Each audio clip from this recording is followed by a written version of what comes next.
19th century, the scramble for Africa was in full swing. European powers were carving up the continent, one territory after another falling under colonial rule. But Ethiopia remained fiercely independent. Then, on a Sunday morning in March 1896, two armies met in the mountains of northern Ethiopia. What happened there would shock Europe and inspire generations of Africans. This is the story of the Battle of Adwa, the day Africa said no. Between 1884 and 1885, European powers gathered in Berlin to establish the rules for claiming Africa. African rulers were not invited to decide the continent's future. Across European maps, territories were being claimed, borders imagined, and ambitions turned into colonial possessions. Italy, a newcomer to the colonial race, had established itself in Eritrea. Now it looked south to Ethiopia, one of Africa's oldest independent empires. In 1889, Italy and Ethiopia signed the Treaty of Wuchale. On the surface, it was an agreement of friendship and cooperation. But there was a problem. The Italian and the Amharic versions of one crucial article did not mean the same thing. The Italian version suggested that Ethiopia had placed its foreign relations under Italy's control. The Amharic version treated such an agreement as optional. Menelik II rejected the Italian interpretation. What looks like a diplomatic agreement was becoming a battle over Ethiopia's sovereignty. Empress Tetu Betul was no passive observer. She was a diplomat, strategist, and one of the strongest voices defending Ethiopia's independence. When an Italian diplomat warned that rejecting Italy's protectorate would cost Italy its dignity, Tetu answered with dignity of her own, "We also must retain our dignity." Ethiopia, she made clear, would not become another nation's protege. The message was unmistakable. Ethiopia would negotiate as a sovereign nation or not at all. Menelik rejected Italy's interpretation of the Treaty of Wuchale. By 1895, diplomacy had failed, and Italy was preparing to impose its claims by force. Menelik called on Ethiopia to rise. His message was not only to warriors, but to the nation at large. "I will not deliver my country to them." He called on the strong to give their strength, and the weak to help through prayers. Across Ethiopia, the response was extraordinary. Nobles, soldiers, farmers, and ordinary citizens began gathering for the defense of their country. Ethiopia was not a single uniform people. It was a diverse empire of different communities, languages, regions, and powerful local rulers. Menelik built a remarkable coalition. From Wolo came Ras Mikel, from Tigray, Ras Sibat.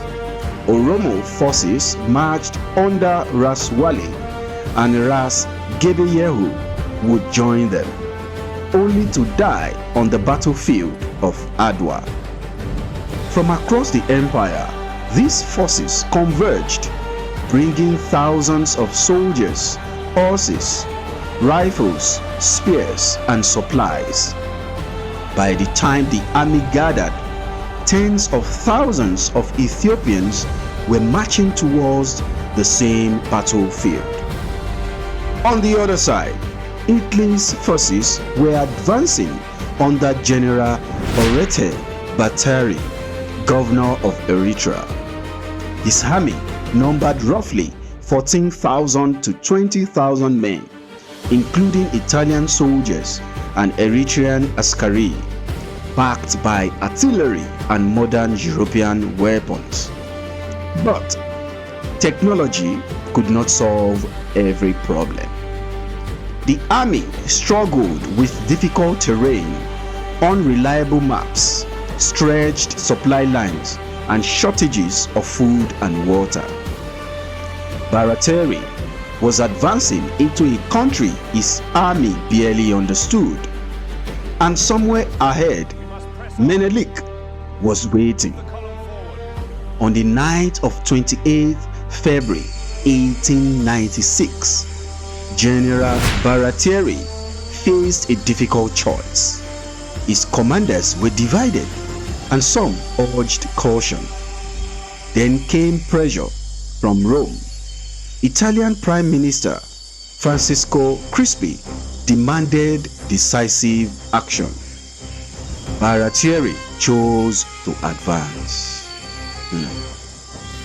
Through the darkness, exhausted Italian-led troops moved deeper into the mountains of Adwa. They did not know exactly what awaited them. By sunrise, they would be facing an Ethiopian army many times their size. At dawn on 1st March 1896, the mountains of Adwa came alive. The Italian columns struggled to maintain formation as they moved through unfamiliar and difficult terrain. Then, the Ethiopian forces attacked. One Italian brigade, commanded by Brigadier Matteo Albertone, became isolated. Another, under Brigadier Dabomida, was forced into a desperate retreat through the mountains. Ethiopian forces closed in from multiple directions, while Ras Michael Oromo cavalry swept into the battle. The Italian formation began to collapse. By midday, the retreat had begun. Adwa was no longer an Italian campaign. It had become an Ethiopian victory. Wow. The defeat was devastating. Thousands of Italian and Eritrean troops were killed and wounded, while thousands more were captured. The retreating army abandoned artillery, rifles, ammunition, and much of its equipment on the battlefield. Italy had not simply lost a battle, it had suffered one of the most humiliating defeats ever inflicted on a European colonial power in Africa. The shock reverberated back in Italy, triggering political crisis and public outrage. But in Ethiopia, the meaning was different. Adwa had proved that an African power could defeat a European army and defend its independence. Adwa had changed the terms of the conflict. In October 1896, Ethiopia and Italy signed the Treaty of Addis Ababa. Italy abandoned its claim to make Ethiopia a protectorate and formally recognized Ethiopia's independence. Menelik had achieved what European powers had considered almost impossible. Ethiopia had defended its sovereignty on the battlefield and forced a European power to recognize it at the negotiating table. Adwa was no longer just a military victory, it was a declaration of African sovereignty. The victory at Adwa reverberated far beyond Ethiopia. At a time when European powers were conquering much of Africa, Ethiopia had defeated a European army and defended its independence. For Africans and people of African descent around the world, Adwa became a powerful symbol. European conquest was not inevitable. Ethiopia became an enduring symbol in the emerging Pan-African movement, inspiring intellectuals and activists across Africa and the diaspora. From generations to come, Adwa would represent something bigger than a battle. It became a symbol of African dignity, resistance, and freedom. More than a century later, the legacy of Adwa still echoes from Addis Ababa. In 1963, Ethiopia became the host of the newly created Organization of African Unity, OAU, and Addis Ababa remains the headquarters of the African Union today.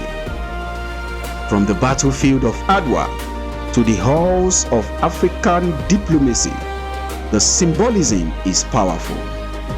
A nation that once defended its independence against colonial conquest became a meeting place where African nations could debate their future together. Adwa was not the beginning of African unity, but it became one of its most enduring symbols. The Battle of Adwa was more than an Ethiopian victory. It became a symbol of what was possible when a people refused to surrender their sovereignty, their dignity, or their future.